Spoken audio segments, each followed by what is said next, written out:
نور من نور اللہ کی کیا دلیل ہے؟ کوئی دلیل نہیں ہے.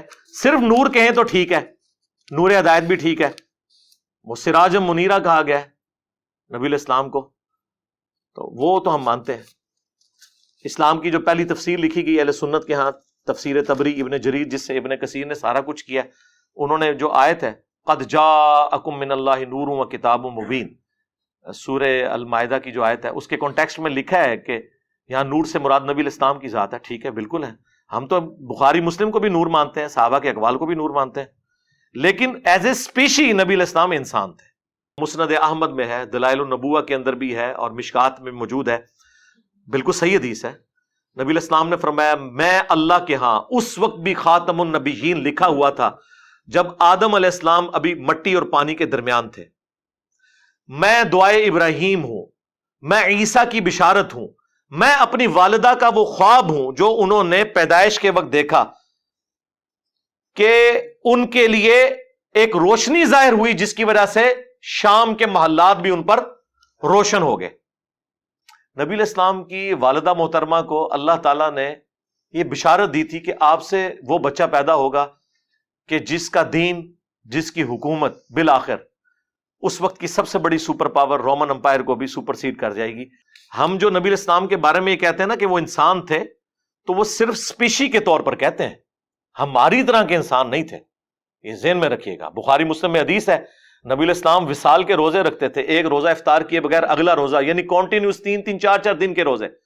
کچھ صحابہ نے رکھے، وہ بے ہوش ہو گئے، تو نبی الاسلام فرمایا ایکم مثلی، تم میں سے کون ہے جو میری مثل ہو؟ کسی نے نہیں پڑھا قل انما انا بشر مثلکم، نہیں پڑھا. ان کو پتا تھا کہ حضور کیا بات کر رہے ہیں. آپ نے فرمایا میں رات کے وقت اپنے رب کے حضور ہوتا ہوں، وہ مجھے کھلاتا بھی ہے پلاتا بھی ہے، میری مثل تو کوئی ہو نہیں سکتا. بخاری مسلم میں حدیث ہے نبی صلی اللہ علیہ وآلہ وسلم اپنی ان 2 آنکھوں کے ساتھ پیٹھ کے پیچھے بھی دیکھ لیتے تھے. ہمیں تو 180 ڈگری سے زیادہ نظر نہیں آتا، وہ 360 ڈگری دیکھتے تھے. آپ کو پیچھے صحابہ کرام نظر آتے تھے نماز کی حالت میں، یہ آپ کا معجزہ تھا. ہماری آنکھیں تو نہیں دیکھ سکتی. بخاری مسلم میں حدیث ہے نبی الاسلام نے نماز کسوف پڑھائی، جو سورج گرہن کی نماز ہے، اس میں چند قدم آگے بڑھے، ہاتھ بلند کیا، پھر واپس کیا. صحابہ نے کہا آج آپ کو ایسا عمل کرتے ہوئے دیکھا جو پہلے نہیں دیکھا. تو آپ نے فرمایا مجھے اللہ تعالیٰ نے جنت دکھا دی، اور اس میں نے انگوروں کا ایک گوشہ دیکھا، میں نے ارادہ کیا تمہارے لیے توڑ لوں. اب جنت 7 آسمانوں کے اوپر، ہاتھ بھی وہاں تک پہنچ رہا ہے، تبھی تو توڑنے کا ارادہ کیا، اور دیکھ بھی لیا، اور پھر فرمایا کہ نہیں، پھر میں نے اسے ترک کر دیا، اور اگر میں توڑ لیتا تو تم ہمیشہ کھاتے رہتے، کیونکہ جنت کی نعمتوں کو فنا نہیں ہے. ایک آپ نے دانا توڑنا تھا، دوبارہ لگ جانا تھا، کوئی جنت کو تو فنا نہیں ہے. لیکن وہ پردہ جو بخاری مسلم میں حدیث ہے کہ جنت کی نعمتیں وہ ہیں جو نہ کسی آنکھ نے دیکھی، نہ کسی کان نے سنی، نہ کسی کے دل پر ان کا کبھی گمان بھی گزرا. تو وہ پردے میں رہی بات. اب نبی الاسلام کی نگاہ مبارک، پھر بخاری مسلم میں حدیث ہے نبی الاسلام کے پسینے سے خوشبو آتی تھی، حتیٰ کہ آپ کا پسینہ لوگ عطر کے طور پر استعمال کرتے تھے، اپنی خوشبو میں ملاتے تھے، اور نبی الاسلام اسے انڈورس کیا کرتے تھے کہ ہاں تم یوز کرو. صحیح بخاری اور مسلم میں حدیث موجود ہے نبی الاسلام کا جو وضو کا بچا ہوا پانی، جب صحابہ کرام آپ ایک بڑے تھال میں وضو کرتے تھے نا، تو وہ تھال ضائع نہیں کیا جاتا تھا. وہ حضرت بلال جب باہر لے کے آتے تھے تو صحابہ کرام اس میں سے اپنے جسم کے اوپر تبرکن ملتے تھے. ایک تو بخاری میں صلح حدیبیہ والی حدیث ہے نا، بڑی لمبی، اس میں تو حضور وضو کر رہے ہیں، وہاں تو ڈائریکٹ وہ اپنے چہرے پر اور برکات حاصل کر رہے ہیں. مسلم شریف میں حدیث ہے نبی الاسلام سخت سردیوں میں بھی فجر کی نماز کے بعد جب باہر نکلتے تو مدینے کے لوگ اپنے بچوں اور غلاموں کو بھیجتے تھے برتن اٹھا کے، اور حضور علیہ السلام ہر برتن میں اپنا ہاتھ ڈالتے جاتے تھے برکت کے لیے. اور اخلاق دیکھیں، سردیوں میں کس کا دل کرتا ہے یار ٹھنڈے پانی میں ہاتھ ڈال، لیکن اب جتنے لوگ آتے تھے حضور کسی کو محروم نہیں لوٹاتے تھے، اور برکت ہوتی تھی اس کی. ظاہر ہے آپ کی مبارک تبرکات کی برکت ہے. آپ علیہ السلام کے ڈائریکٹ تبرکات کی بھی، انڈائریکٹ بھی. ڈائریکٹ تبرکات میں صحیح بخاری میں ایک تابعی کہتے ہیں کہ رسول اللہ کا ایک بال میرے پاس ہونا دنیا اور جو کچھ اس کے اندر ہے اس سے بڑھ کر مجھے محبوب ہے. اور بخاری مسلم حدیث ہے نبی علیہ السلام نے حج یا عمرے کے موقع پر جب حلق کروایا اپنے بال منڈوائے تو حضرت طلحہ کو دیے اور کہا صحابہ میں تبرکن تقسیم کر دو. نبی علیہ السلام نے خود تقسیم کروائے اپنے بال مبارک. حتیٰ کہ صحیح بخاری میں آتا ہے ام سلمہ ہماری جو ماں ہے سلام اللہ علیہا، انہوں نے رسول اللہ کے چند بال ایک ڈبیا سے نکالے اور کہا کہ یہ نبی علیہ السلام کے بال ہیں، ہمارے محلے میں جب کوئی بیمار ہوتا ہے تو ہم اس کا دھون اسے دیتے ہیں، وہ برتن بھیج دیتا ہے تو وہ شفا کے طور پر استعمال کرتے ہیں. یہ صحیح بخاری میں ہے. صحیح مسلم میں اسما بنت ابی بکر نے رسول اللہ کا کرتا نکالا کالے کلر کا کسروانی تیالسی جبہ جس پہ گوٹ بھی لگی ہوئی تھی، اور کہا کہ یہ نبی علیہ السلام پہنتے تھے، اور یہ سیدہ عائشہ کے پاس تھا اور ان کی وفات کے وقت میں نے ان سے لے لیا، وہ بڑی بہن تھی ان کی، اور ہم اس کا دھون مریضوں کو شفا کے لیے پلاتے ہیں. اب یہ کرتا تو انڈائریکٹ تبرک ہے، چلے بال تو آپ کہہ سکتے ہیں جسم کا حصہ ہے، کرتا تو جسم کا حصہ نہیں ہے، لیکن اس میں بھی تبرکات ہے.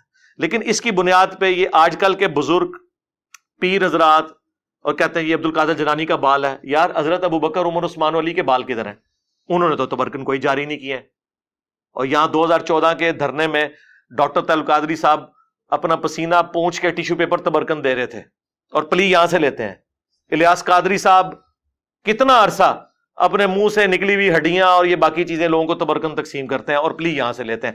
پھر جب ہم یہ کہتے ہیں کہ تم لوگوں نے یعنی عزتیں رسول اللہ کے نام پر اویل کی ہیں، لیکن پھر ڈاکہ مارا ہے ان کی عزت کے اوپر کہ تم نے وہ سارے پروٹوکول اویل کیے ہیں. کیا خلفائے راشدین بھی یہی کچھ کرتے تھے نبی علیہ السلام کی احادیث کی بنیاد کے اوپر؟ انس بن مالک کہتے ہیں میں نے آج تک، بخاری مسلم کے الفاظ ہیں، کوئی ریشم اور دباچ ایسی نہیں چھوئی کہ جو رسول اللہ کے ہاتھ سے زیادہ نرم ہو. اور آپ علیہ السلام کے ہاتھ کی خوشبو ایسی تھی گویا کوئی عطردان جو ہے وہ اپنی وہ صندوقچی کھولے تو اس میں سے وہ ساری ہوا اور فضا بنتی ہے. نبی علیہ السلام کے مبارک ہاتھوں سے ایسی خوشبو آتی تھی. مطلب یہ نہیں کہ آپ کی زندگی کو پیروں والی تھی تو اس لیے ہاتھ نرم تھے اتنے، نہیں، آپ نے تو بڑی ٹف لائف گزاری ہے. صحیح بخاری میں آتا ہے نبی علیہ السلام نے بھیڑ بکریاں بچپن میں چرائی ہیں. یہ اللہ نے معجزہ دیا تھا کہ آپ کے ہاتھ مبارک بہت نرم تھے. تو ہاتھ مبارک ہوں، آنکھیں ہوں، کان مبارک ہوں، تھوک مبارک کے تو کتنے معجزات ہیں بخاری مسلم میں کہ آپ نے لعاب دان ڈالا ہے کسی کھانے میں تو 10 کا کھانا جو ہے وہ 300 کو کفایت کر گیا. ٹھیک ہے. بخاری مسلم میں غزوہ حنین کے موقع پر بس ایک مٹھی بھری ہے زمین سے کنکریوں کی، 12,000 کا لشکر بھاگ گیا نبی علیہ السلام کے ساتھ جو تھا، صرف 80 بندے آپ کے ساتھ رہ گئے، اور آپ آگے بڑھ کر کہہ رہے ہیں انا النبی لا کذب انا ابن عبد المطلب، میں نبی ہوں اس میں کوئی شک نہیں، میں عبد المطلب کا بیٹا ہوں. اور پھر آپ نے یوں جب مٹھی ان کی طرف پھینکی تو ساروں کی آنکھوں میں جا کے وہ کنکریاں پڑی اور وہ اندھے ہو گئے اور مسلمانوں کو اللہ نے فتح دے دی. تو اس طرح کے معجزات. پھر بخاری مسلم میں حدیث ہے نبی علیہ السلام صلح حدیبیہ کے موقع پر جب پانی نہیں تھا، ایک برتن میں تھوڑا سا پانی جمع کیا صحابہ نے، آپ نے اپنی مبارک انگلیاں اس میں ڈالی. صحابہ کہتے ہیں پانی کے چشمے جاری ہوئے. جابر بن عبداللہ سے وہ تابعی پوچھتے ہیں آپ لوگ کتنے تھے؟ انہوں نے کہا ہم 1500 تھے. 1,00,000 بھی ہوتے تو پانی زیادہ تھا. 1500 نے پانی پیا، سٹور کیا، جانوروں کو پلایا. تب بھی وہ ایک کولے میں جو نبی الاسلام نے مبارک ہاتھ رکھا تھا نا، وہ پانی ختم نہیں ہو رہا تھا. وہ پتہ نہیں اللہ نے کیا اس کے ساتھ چین جوڑ دی. مسلم شریف میں حدیث ہے کہ حضرت عمر فاروق رضی اللہ تعالیٰ عنہ نے ایک سفر کے دوران حضور سے کہا کہ کھانے پینے کو کچھ نہیں ہے تو ہم کچھ جمع کرتے ہیں، آپ برکت کی دعا فرمائیں. تو ایک برتن لا کے رکھا گیا، آپ نے اپنا ہاتھ رکھا. اچھا یہ ذہن میں رکھیے گا، یہ کریشن ایکس نہیلو کبھی نہیں ہوئی ہے. جب بھی ہوا ہے نا تو یہ کہ کھانا تھا اس میں لعاب ڈالا، برتن تھا پانی والا اس میں ہاتھ ڈالا. زیرو سے کبھی سٹارٹ نہیں ہوا. یہ اللہ کی کوالٹی ہے. ہاں عدم ما سے وجود. چیزوں میں برکت وہ اللہ تعالیٰ مخلوق کے ذریعے کرواتا ہے. لیکن یہ ساری عقیدتیں نبی علیہ السلام کے ساتھ صحابہ کرام کی اس وقت تک تھیں جب تک نبی علیہ السلام دنیا میں تشریف فرما تھے. بخاری مسلم میں ہے کہ بارش نہیں ہو رہی، آ کے دعا کروائی ہے، بارش ہو گئی ہے.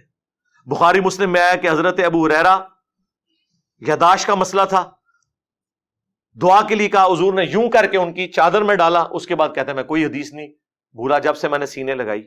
یہ معجزات ظاہر ہوتے تھے نبی علیہ السلام کے. صحیح بخاری میں آیا آپ علیہ السلام نے ایک صحابی کی پنڈلی ٹوٹ گئی, اپنا مبارک ہاتھ پھیرا, وہ کہتے ہیں اس طرح ہوگی کہ اس سے پہلے کبھی یعنی ٹوٹی ہی نہیں تھی. اب یہ سارے وہ معجزات تھے جو نبی الاسلام کی مبارک زندگی میں صحابہ کرام اویل کرتے تھے, لیکن جیسے ہی نبی الاسلام کی وفات ہوئی ہے آپ کی قبر پہ جا کے کبھی کسی نے نہیں مانگا, بلکہ اس کے الٹ ملتا ہے. صحیح بخاری 1010 نمبر حدیث ہے 1010. حضرت عمر کہتے ہیں انا کنا نتوسل الیک بنبینا, اے اللہ پہلے ہم تیرے نبی کے توسل اختیار کرتے تھے, تیری بارگاہ میں پیش کرتے تھے ان کو, وہ دعا کرتے تھے, ان کی دعا کی برکت سے بارش نازل ہوتی تھی. اب ہم تیرے نبی کے چچا کو لے کے آئے ہیں, ان کی دعا کی برکت سے بارش نازل فرما دے, اور وہ پھر بارش نازل ہو جاتی تھی.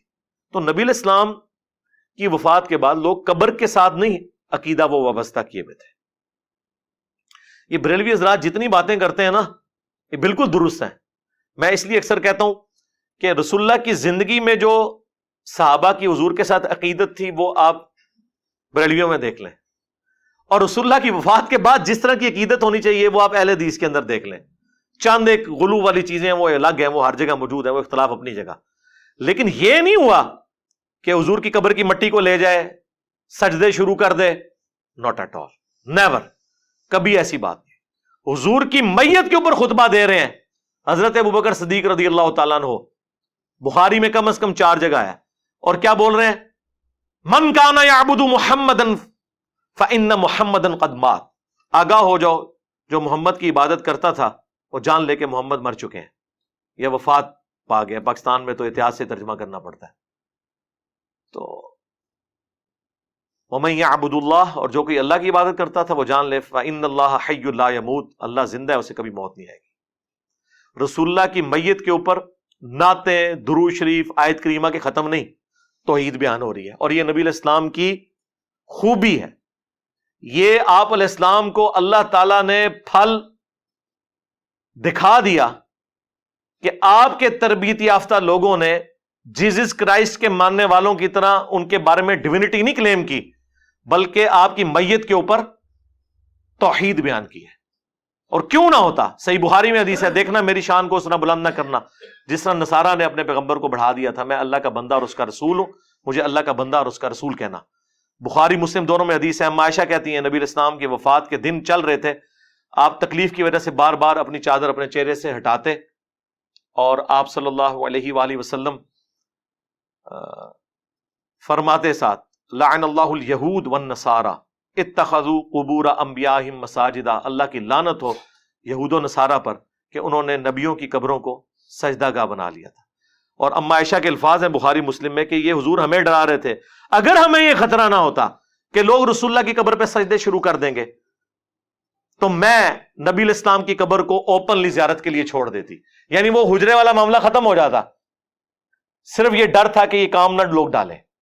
بخاری مسلم دونوں میں حدیث ہے, نبی الاسلام کی 2 بیویاں ام سلمہ اور ام حبیبہ جو ہجرت حبشہ میں شامل تھی, وہ حضور کی بیماری کے دنوں میں, آخری دنوں میں کہہ رہی تھی جب ہم حبشہ گئے تھے ہم نے ماریہ نام کا گرجا دیکھا تھا, وہاں پر تصویریں تھیں. حضور اس تکلیف کے عالم میں بھی اٹھے اور انہوں نے کہا کہ یہی تو ان میں خرابی تھی, جب کوئی پیغمبر یا نیک آدمی فوت ہو جاتا تھا اس کی قبر پہ تصویریں لٹکا لیتے تھے, مسجدیں بنا لیتے تھے, اور وہ سارے معاملات شروع کر دیتے تھے. قیامت کے دن یہ لوگ بدترین مخلوق بنا کر اٹھائے جائیں گے. باقی قبر رسول اس پلانٹ ارتھ پہ اللہ تعالیٰ کی تجلیات کا مرکز ہے, شاہر اللہ میں سے ہے, اس کی حاضری نفلی عبادات میں افضل ترین عمل ہے. صحابہ کرام جاتے تھے, 4 کتابوں میں ہے, الموطا امام مالک میں, سنن کبریٰ البیہقی میں, المصنف ابن ابی شیبہ میں, فضل الصلاۃ علی النبی میں کہ عبداللہ بن عمر جب بھی مسجد نبی میں داخل ہوتے 2 نفل پڑھتے, پھر قبر رسول پر آ کر عرض کرتے السلام علیک یا رسول اللہ, السلام علیک یا ابا بکر, حضرت ابو بکر کی قبر پہ, پھر حضرت عمر کی قبر پہ السلام علیک یا عمر, السلام علیک یا ابتا, اے میرے باپ آپ پر سلام ہو. وہ فضائل اپنی جگہ ہیں, اس سے تو کوئی انکار کر ہی نہیں سکتا. کوئی بدبخت ہی ہوگا جو ان چیزوں کا انکار کرے, لیکن غلوف سے بچنا ہے. لا تغلو فی دینکم ولا تقولوا علی اللہ الا الحق, دین میں غلوف نہیں کرنا, اور اللہ پہ بھی وہی بات کرنی ہے جو حق پر مبنی ہو. دیکھیں ابو داؤد میں حدیث ہے, سنن ابن ماجہ میں ہے, ایک صحابی نے حضور کو سجدہ کیا, آپ نے فرمایا سر اٹھا کیا کر رہے ہیں؟ کہ یا رسول اللہ ہیرا نامی جگہ پر گیا تھا، وہاں لوگ اپنے سردار کو سجدہ کرتے ہیں، آپ تو اللہ کے نبی ہیں. آپ نے فرمایا جب میں فوت ہو جاؤں گا اور تم میری قبر سے گزرو گے، کیا میری قبر پہ بھی سجدہ کرو گے؟ کہا نہیں یا رسول اللہ. تو فرمایا پھر مجھے کیوں سجدہ کر رہے ہو؟ اگر میں سجدہ جائز سمجھتا تو بیویوں سے کہتا کہ اپنے خامدوں کو سجدہ کریں اس حق کے سبب جو اللہ نے ان کو دیا ہے. اب انہوں نے نہیں آگے سے کہا یا رسول اللہ میں تو عشق میں کر رہا ہوں، عشق دے چلے نمبر لے گئے. اور اس سے بڑھ کر حضرت آدم کو بھی تو فرشتوں نے کیا تھا، ہم آپ کو کیوں نہ کریں؟ لاجکس تو بناتے ہیں نا اس طریقے سے، کرولریز بناتے ہیں. خصوصاً آپ بریلویوں کو دیکھیں گے، اہل تشیع کو دیکھیں گے، وہ کیسی کرولریز بناتے ہیں. جی ادھر یہ ہو گیا تھا، ادھر کیوں نہیں ہو گیا؟ اس طرح آپ کریں گے تو کل کو آپ نبی الاسلام کے والد کا بھی انکار کر دیں گے کہ چونکہ حضرت عیسیٰ بغیر باپ کے پیدا ہوئے تھے اور یہ حضرت عیسیٰ کی بہت بڑی فضیلت اور معجزہ قرآن میں رپورٹ ہوا ہے، ہم بھی اپنے نبی کے والد کے ہونے کا انکار کر دیں گے. نہیں یار، خدا کے لیے رسول اللہ کی فضیلت سب سے بڑی یہی ہے کہ آپ خاتم النبیین ہیں. ہاں، اس کے بعد کسی اور فضیلت کی ضرورت ہی نہیں ہے. یہ اتنی بڑی فضیلت ہے کہ اس فضیلت کی برکت سے امت کو یہ کام ٹرانسفر ہو گیا. کنتم خیر امت اخرجت للناس تأمرون بالمعروف وتنہون عن المنکر وتؤمنون باللہ. تو بات کہاں سے کہاں چلی گئی؟ نبی الاسلام کے حوالے سے چونکہ ڈسکشن تھی اس لیے میں نے اب ربیع الاول کا تقاضا ہے میں اس پہ بولا.